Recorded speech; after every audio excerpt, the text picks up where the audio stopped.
Good morning. Bedlam week.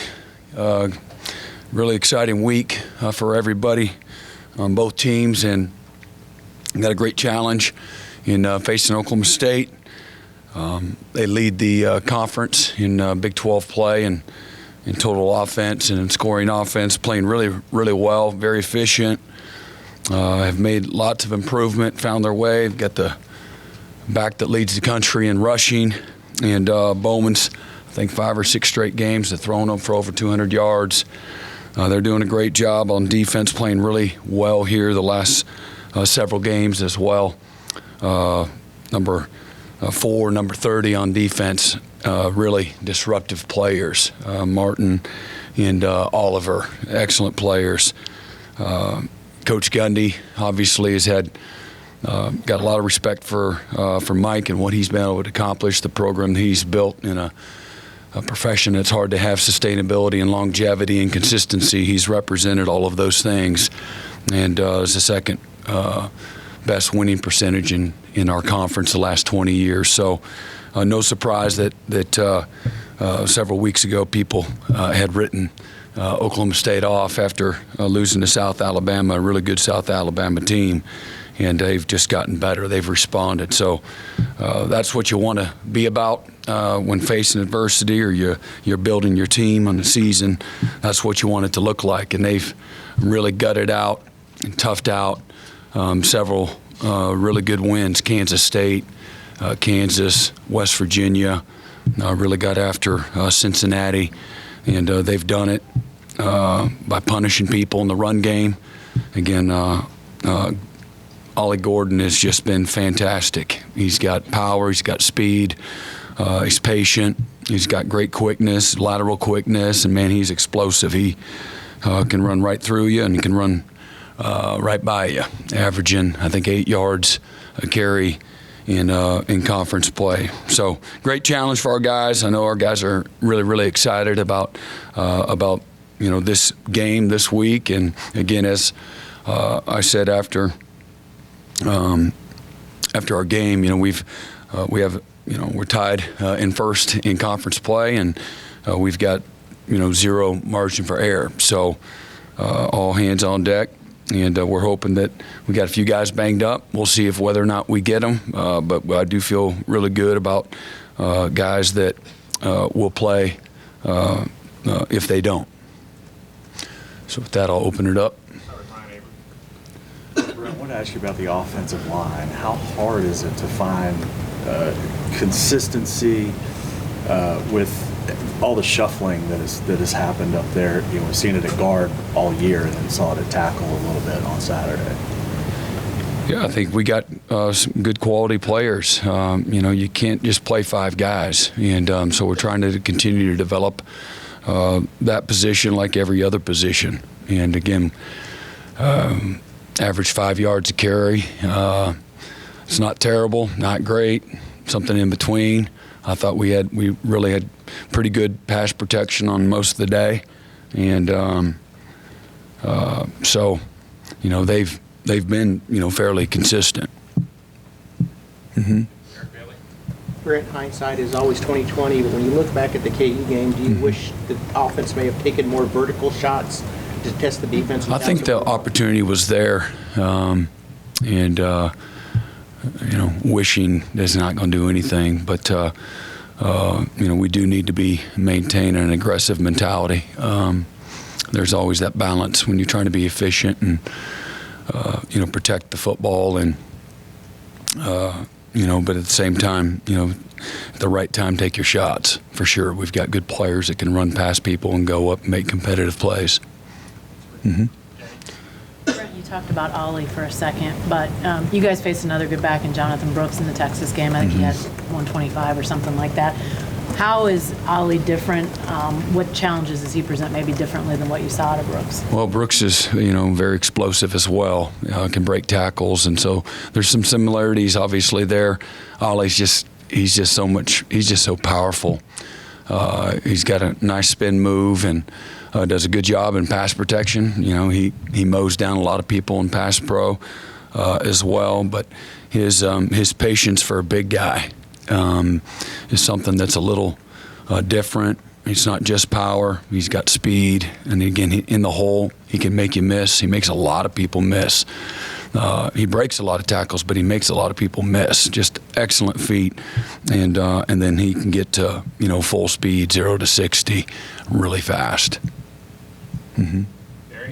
Yeah, Brent, I would call the Sooners an offense that's sort of quarterback-centric. You put the ball in Dillon's hands a bunch. That's the way it's been in college football for quite a while, quarterback. But we've swung the other way. It seems like in the Big 12 with 4 or 5 schools, including OSU, back to the old school, tailback-centric. Mm-hmm. Tech's that way, TCU, maybe Texas. What's causing some of this momentum shift back to old-fashioned tailback football? Well, I think, looking at efficiency, everybody, you get a good back, number one, and you want to ride them. And, there's nothing like, game control, like being able to run the football and bloody somebody's nose. And for the last several years, maybe that wasn't as sexy, but for whatever reason, I can't say what the shift is other than they got a good player at that position. Let's utilize them the right way. And again, game control, efficiency, I think all those are indicators of winning a lot of games. And, I don't think that, you still have to have the ability to throw the football to win at the highest level. So, but having the right balance and having good players there probably is what you're seeing. Yeah, Brent, just how's Danny doing? Do you anticipate him maybe being available this week? And if not, how confident are you in a guy like Kip Lewis, who seemed to... Really confident in Kip. As I've said before, he finds the football, plays really hard. He's a 2-time, Defensive Player of the Year in the state of Texas from a great program. He knows how to play, knows how to compete. He's really tough. So when he's gotten his small window of opportunity, he's really delivered. I feel good about Danny. He feels pretty confident, but we'll see. It may not be something that we don't know till close to game time. Same with Tali. Do you feel good about him? Yeah. Mm-hmm. Brent, kind of building on that, not just how Kip played, but Kobe as well. Not their performances, but being able to set up the defense, do those little things in the line in front of them. How do you feel that they did that on Saturday? Yeah, they did well. They did a good job. Is that something that you can simulate, or do you just have to kind of be in the moment? We simulate it every day in practice. They take close to the same percentage of reps in practice, really close. And so you coach them hard through all of that. And so that's how we simulate it. And every single play at practice, every play. And they're under the gun, if you will. And but they, that goes with the position. And they've done well. Brent, Oklahoma State, the way they run Gordon is interesting. It's real old-fashioned, as Barry mentioned. Talk about your matchup against them, trying to stop that. But that's not all their offense. Bowman, can really sling it when he gets a chance. So how do you match up against the Oklahoma State offense? Well, again, you've got to play well. First of all, up front. If you're getting whooped up front, and we got whooped way too much last week, it's going to be a problem. So you got to play well there, and then you got to have all your gaps covered. That's a prerequisite to try to get in, Ollie's way, and then we got to play good in the secondary. I mean, it's teams are doing the RPO, which they do, and then again they've got good players, outside. They had a really good game attacking the perimeter last week, and really like Presley. He's really explosive. They had a play against West Virginia. Game might have been tied up 27-all, and they got a little RPO. He comes in the backfield and runs a little swing screen outside, and quarterback counting numbers, and he throws it out there, makes a couple guys miss, and House calls it for 30 yards for a touchdown, and really broke the back, and that's really kind of the play of the game. But that's just reminiscent of what Presley can do, and again, tremendous speed and explosiveness. They're doing a good job with their tight ends as well. They've had some receivers coming in and out because of some injuries and whatnot, but I thought they've for all the guys they lost, they've done a really nice job at replacing them and putting those guys in position to make some good one-on-one plays. And they're getting a lot of one-on-one coverage because of, the necessity to try to stop, Gordon. And everybody's had the whole team down there and hadn't had a whole lot of luck.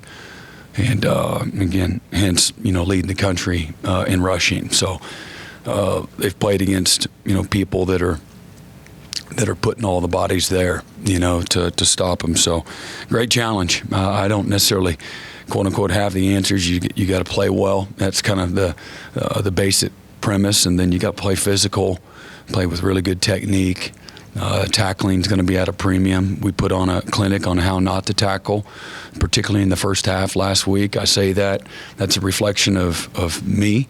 My name's all over that. That's not on the players. They do have a responsibility, but it starts with me, and really disappointed in how we tackled last week. And if we don't tackle better than we did last week, Gordon's going to pull away from the pack when it comes to college football and rushing. Brent, you outlined in August how you plan to be involved differently or more with the defense this year. In terms of week to week, is it offensive game planning with your defensive expertise? How involved are you in that in terms of game management or attacking opposing defense? Yeah, we always are on the same page on how we want to manage the game, talk through scenarios and things of that nature. And, sometimes you got to make a hard left-hand turn midstream, and a lot of times it's how well you're playing on either side of the ball that dictates some of that within the game. If all of a sudden we can't stop somebody, the offense doesn't need to be going at warp speed and so forth. That's just simple, basic, common sense when it comes to football, to try to help each other out and complement each other. But, it's like, you would expect, hey man, there's certain people you want to try to get the ball in their hands, and when you have those kind of players, and then again, the matchups on week to week, playing different types of opponents and what their strengths and weaknesses are, that all plays a part into, all of it, the big picture. Yeah, Brent, we've known for the last couple of years that this week was coming, but now that it's here, does it just feel weird? This is the last one? Not really. It's because it's the next game. It's Oklahoma State. It doesn't feel weird because you're not into the future. I don't know if that makes any sense, but it doesn't feel weird. It just feels like it's Oklahoma State, and it's a big game, and we need to find a way to win. And so you're more concerned about things that took place last week that you got to get better, and who's going to be available, and what kind of schemes you need to have to have a chance to win the game in all three phases. So we got too many other concerns and to really think about the future, to be very honest with you. Hey, Brent, wanted to ask you about Gentry Williams. I know you mentioned last night he practiced yesterday, but maybe how is he progressing, and how do you feel about the way that the depth behind him at cornerback has played? We're solid there. And, again, as I said in fall camp, that's a young group. Doesn't have a lot of experience. Gentry's been in and out of the lineup, so that's not ideal. And the more you play, the better you should get, But when he's been in there, he's done a great job, and all of his best football still in front of him. Brent, you've mentioned discipline since week one. Most head coaches do right over the course of a season. Yeah. That's always got to be there.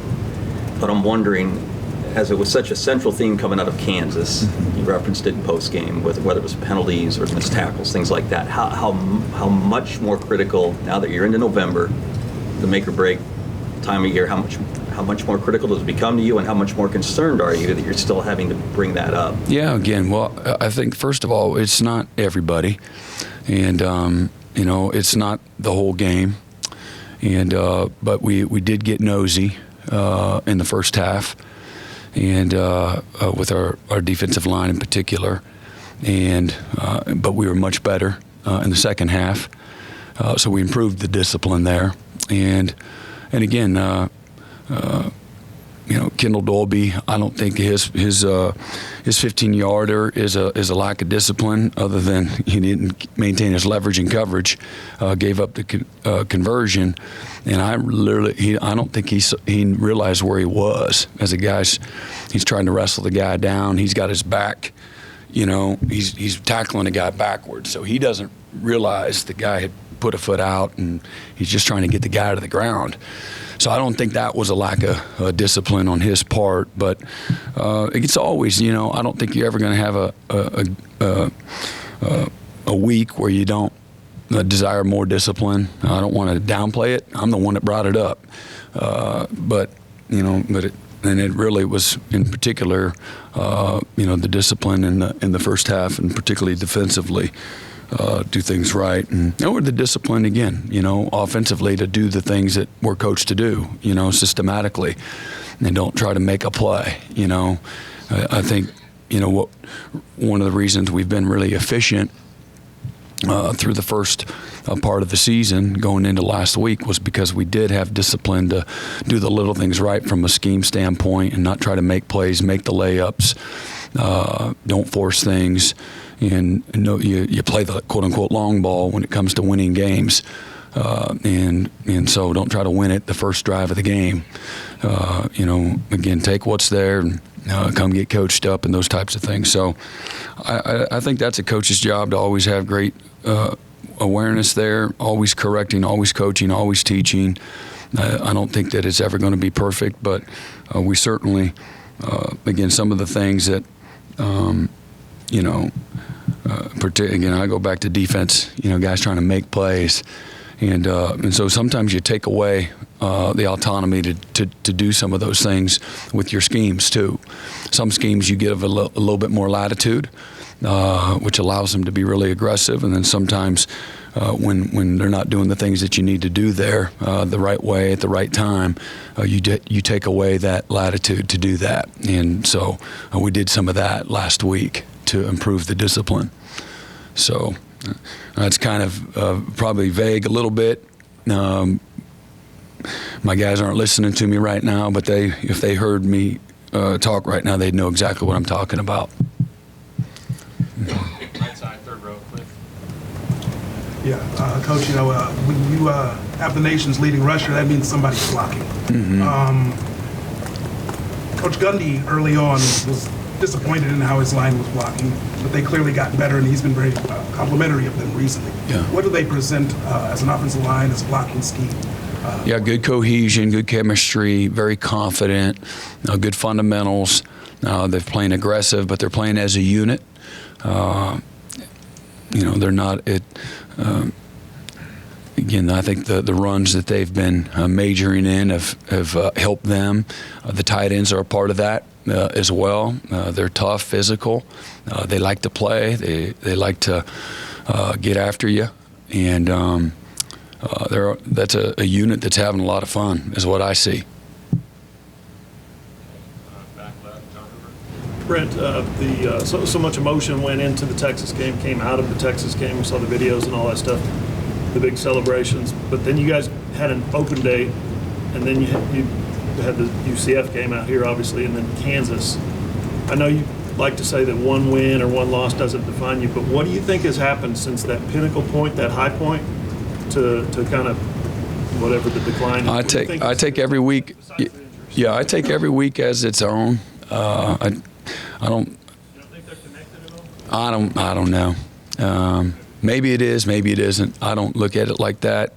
I just look at what we need to do better, what we did well, what we need to do well this week. That's how I look at it. And when we win, we celebrate. Maybe they don't get as many clicks or likes or whatever as it does when you play Texas, but we put a lot of work into a course of a week, and certainly going into the season. And so when you have some success, you want to celebrate it, and then you want to move on. And that's what a good, mature team can do. Again, I really believe. Again, you're a couple of conversions away. one player away from stopping a sprint draw, and you get a 3 or 4 score win against UCF. It didn't happen, but that's my perspective. It's not, oh, well, we took them for granted. Well, what happened the first 4 drives on defense with one of the best offenses in college football? Was there not a Texas hangover those first 4 drives? I'm just asking. And that's how I look at it. And then, all right, what happened? Well, it was one guy. All right, then they go down and we get them on the goal line, and then we knock their ass back for 3 straight plays. Weren't we still celebrating Texas win those first 3 plays? And then we stop on the last one, but what happened? We had a personal foul, a guy celebrating a little excessively. So I don't know. I don't make it like that. I don't look at it that way. At least not with this team. That's not what I see. And I see each game presents its own issues and problems, and you try to correct them and learn from it and move on to the next one. Maybe I'm completely wrong. I might be, but that's how I've always approached. Like the old people say, well, you can't beat a same team, twice in a season. That's baloney. That's not. What is that? Now, maybe outside a locker room, that's the belief, but that's not how people inside of a locker room thinks. We don't think like that. And so I'm just not going to go with. If I believe it's true, I'll say it. But you ask me, I don't agree with that. Again, just because of the examples I gave you. But when you lack attention to detail at times. When you lack the discipline that it takes at times, this game will punish you if the other team has a pulse, And again, I got great respect for Kansas and what they've done. I think their body of work has been really good, and we jacked around and didn't do the things that you got to do to win a game, and still had opportunities to win the game all the way to the last play. And we didn't. You learned a tough lesson, but I don't look at it having anything to do with Texas. I know that's a popular thing, I'm sure, because of all the attention that that game had, but we've moved on from that game. Mm-hmm. Coach, talk a little bit about the importance of getting off to a fast start Saturday and taking that crowd out of the game. They got a great crowd. They got a great environment. I've been over there several times, and that'd be great, to both sides of the ball to start off really well. Doesn't mean you can't win if you don't get off to a great start. Just make it a little harder. But execution wins, precision and timing, physicality, those are the things that win. Maybe offensively you got to, do things differently when you go on a road at a place like that. You have from an operation standpoint. Defensively, it gets a little quieter when the defense is out there from a communication standpoint. But our guys got to show some maturity, stay locked in. They're going to be on top of you, and that's that environment, and again, that is a challenge, and so hopefully we'll start off really well, but it's still a 60-minute ball game, and so regardless of what happens, you got to play, for 4 quarters. Mm-hmm. Yeah, Brent. All your captains this week are kids from Oklahoma. What played into that decision? How was that made? And what does it mean for them this week? What played into it is guys that are respected, that are from the state of Oklahoma. And having grown up in the state of Oklahoma, they have a different type of value maybe for Bedlam. And so it's a big deal, and represent their state. And that's nothing more, nothing less. Yeah, Jeff, you may know it, you may not. He's had a rough 2 or 3 days with the fan base. You have to counsel him and say, hey, this is, if you didn't know, this is what it's like, and you just have to live with it. I had that conversation with our team and our staff several times since I've been here, prior to playing our first game, however long ago that was. That's Oklahoma. That's a place like Oklahoma. So that comes with it. And just stay inside out. You're the one in the arena, you being all of us. And again, you have an appreciation for the support, but there's craziness to all of it. And I love the passion and the energy. And when things don't go well, hey man, they have a right to be pissed, but you have a right whether or not you listen to it and let it affect you or not too. And so I've told the players and the coaches and the same stuff, man. Just don't live in that world. It ain't ever going to be good. And if you're just taking a peek, certainly after you can win and take a peek, and it ain't good. And so I don't know, man. I just don't get your value through that, through the applause, through having a respect for it, an appreciation for it, have an understanding for it. But again, don't value the opinion of people that you never seek advice from. I believe in that, and I understand that also. That goes with when you're at a place like Oklahoma and on this stage, there's scrutiny that comes with it, with that title, with that job, and even the players. I hate it. The players there, their body of work is always under a microscope. But that's the way it is in all sports, every level. And so I don't have to counsel him. He's a grown man, but we're all close, and I'm constantly trying to nurture mindset too, because I'm fully aware of everything, both the good and the bad. And when you're doing really well, successfully, I try to keep everybody focused on the right things. That's my, job, as a leader, too. Let's focus on the controllables always, and focus on our players and our locker room, and again, what we got to do to get better. A few more second row, Mason Young. Brent, what's perhaps maybe your favorite Bedlam memory? Just one that you coached in here at Oklahoma that really means something to you? Probably, I don't know. Man, we had a great goal line stand. Was that Les Miles' year? Right down here? Curtis Lofton. That was a really good goal line stand. They were really good that year. That was a good day. I think 2003, after they beat us and won in 2002, we had really good teams. They beat us, and then beat us straight up. We were all mad after the first year, like it was a fluke, but they really beat us just straight up, just whooped us, and did the same thing in 2002, and then 2003 played pretty good. That might have been. Anyway, doesn't do me any good to reminisce. We focus on this week's game. Enough problems, but. Right here, Jesse. Hey, Brent, just wanted to ask about Jovantae Barnes, who had missed a few weeks and then got in the game on Saturday. Maybe just how had he progressed? Where was he at going into the game, and where do you see from where he's at now? Yeah, well, obviously we had some depth issues, and we got him ready to play and prepared to play. And he did some really good things while he was in there. Did a good job in pass pro. Had a couple of nice runs in the game, and again, it's week to week. We're trying to continue to develop that group, and some of it has been hamstrung through injuries, but he feels good right now. Last two will be James and then George.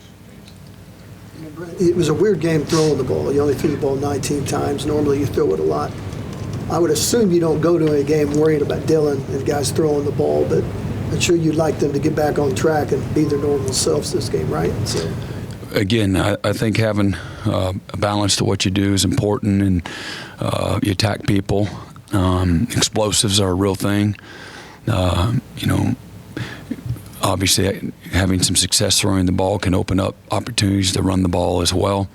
And so we got to do a good job every week to have the kind of balance that you want, and always having an aggressive mindset. You have to be able to throw the ball, to win at the highest level. No doubt about it. George. Brent, I know you guys always say every game is the same, but I'm guessing for Trace Ford, this game might mean a little extra to him going back there. I'm wondering, what do you remember about when he came available in the portal? Did you guys have this conversation of the criticism that he might face, transferring in-state schools like this? And what's he been like maybe this week leading up to such a big game for him?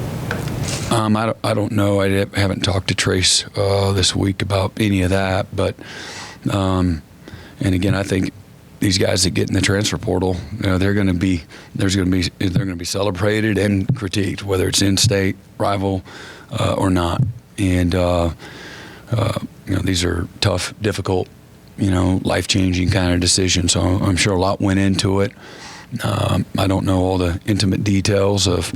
But you're going to be scrutinized no matter what. Like I just reference back to, coaches and the fan base. I would say the same thing, there. You got to do what's best for you, and hopefully people that love you will always support you. Don't necessarily have to always agree with your decisions, but always got your back. Last one, Curtis. Brent, you lose Andrel in the Texas game. Since that game, how would you evaluate the receiving group and the production there, and what do you see out of them going into this? Yeah, well, I think Nick, obviously Nick picked up, the bulk of that work, and he's done a nice job. Obviously, didn't have many targets this last week, but he's done a really good job. And overall, as a group, again, we've run the ball, a concerted effort to run the ball the last couple of weeks, and but it's a good group. It's a reliable group when we given them the opportunity to beat guys, to make plays. As a group, the group has played well on the season, and we're going to need for us to have a chance to win these last several games. We're going to have a good balance in what we're doing, and they're going to have to make plays, competitive plays. Thanks. All right. Yep.